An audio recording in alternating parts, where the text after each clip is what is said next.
मध्य प्रदेश नगरीय निकाय चुनाव की दिशा में आज एक कदम और आगे बढ़ गया। आज राजधानी भोपाल में प्रदेश के 16 नगर निगमों में महापौर, 99 नगर पालिका और 292 नगर परिषदों के अध्यक्ष पद के लिए आरक्षण की प्रक्रिया संपन्न हुई। देखिए इस खास रिपोर्ट में। प्रदेश में नगरीय निकाय चुनाव की उल्टी गिनती शुरू। महापौर पद के लिए आरक्षण प्रक्रिया हुई संपन्न।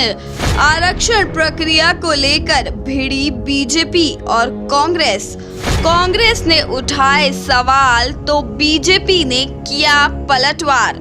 मध्य प्रदेश के 16 नगर निगम में मेयर पद के लिए आरक्षण की प्रक्रिया संपन्न हो चुकी है। इसमें से आधे यानी 8 नगर निगमों में महापौर का पद महिलाओं के लिए आरक्षित किया गया है। इनमें SC, ST, OBC और सामान्य वर्ग सभी का कोटा शामिल है। इंदौर, जबलपुर में महापौर का पद अनारक्षित रहेगा। इस पर कोई भी चुनाव लड़ सकता है। तो वहीं राजधानी भोपाल में महापौर का पद पिछड़ा वर्ग की महिलाएं प्रत्याशियों के लिए आरक्षित कर दिया गया है। इसके अलावा PCC चीफ कमलनाथ के गृह जिले छिंदवाड़ा को सामान्य से निकालकर ST के लिए रिजर्व कर दिया गया है। वहीं छिंदवाड़ा को ST के लिए रिजर्व करने को लेकर कांग्रेस भड़क गई है। कांग्रेस को लगता है कि ये कमलनाथ को छिंदवाड़ा में कमजोर करने की कोशिश है, लिहाजा कांग्रेस ने पूरी प्रक्रिया पर ही सवाल उठा दिया। कि चुनाव की घोषणा होने वाली है। अभी मतदाता सूचियों का काम चल रहा है। पूर्ण रूप से मतदाता सूचियां भरी भी नहीं है, अभी कई स्थानों में बाकी हैं। ऐसी स्थिति में आरक्षण की स्थिति हो रही है। बिना परिसीमन किए हुए भी परिवर्तन किए जा रहे हैं। जब ये नियम है कि 10 साल में एक बार आरक्षण की प्रक्रिया के आधार पर उसका आरक्षण होता है, 2011 के जनसंख्या के आधार पर ही अभी इस समय आरक्षण होना चाहिए।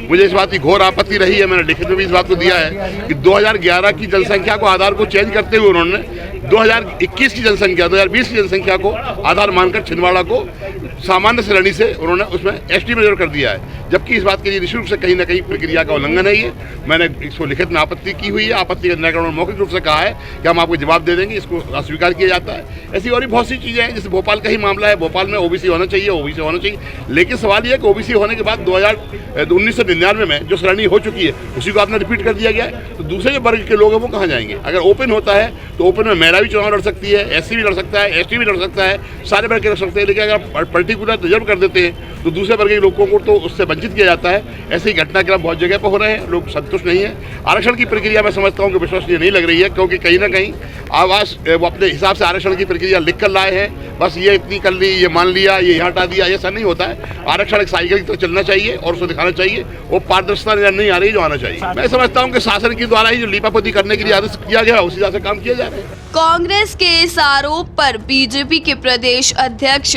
VD शर्मा ने पलटवार किया है। उन्होंने कमलनाथ को निशाने पर लेते हुए कहा कि कांग्रेस की आपत्ति ने उसके आदिवासी विरोधी चेहरे को उजागर कर दिया है। आज मध्य प्रदेश के अंदर नगर निकाय चुनाव को लेकर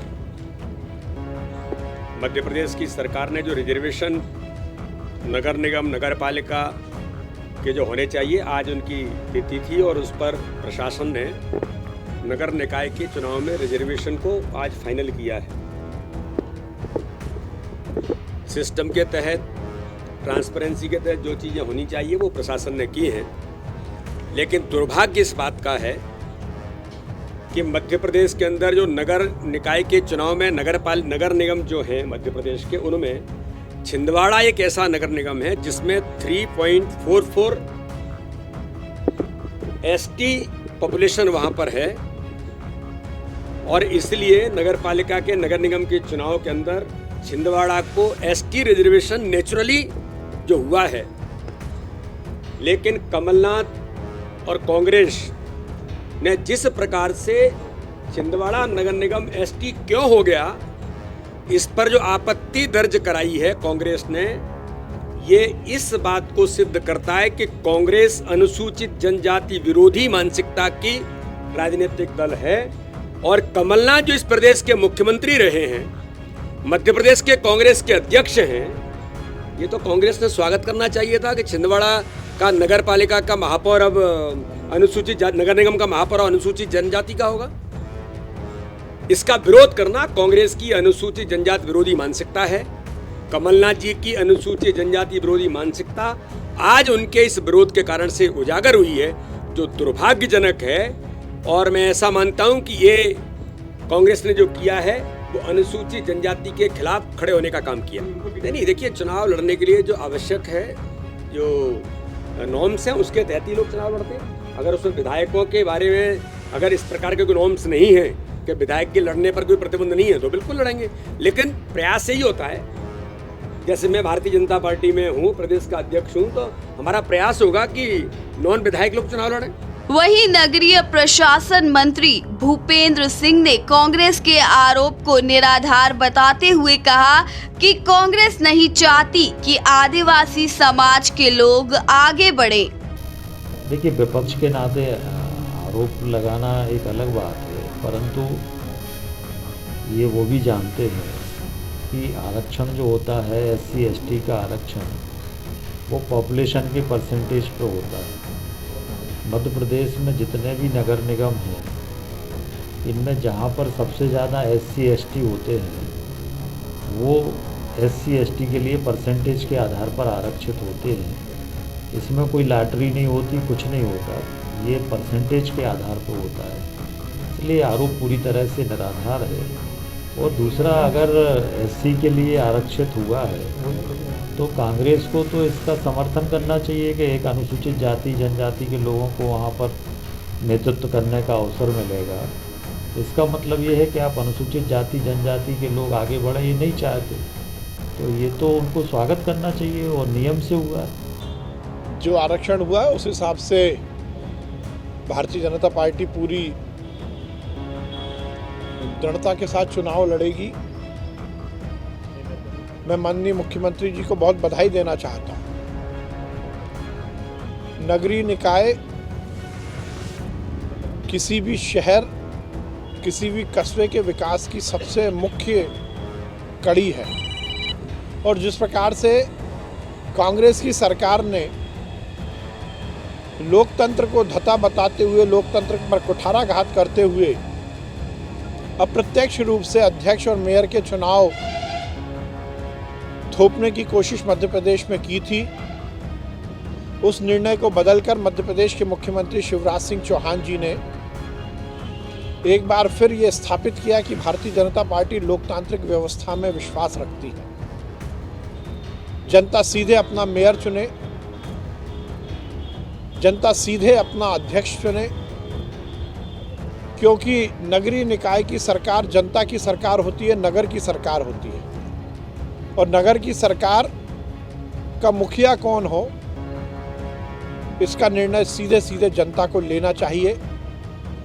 मध्य प्रदेश की भारतीय जनता पार्टी की सरकार ने इस बात को स्थापित किया है कि हम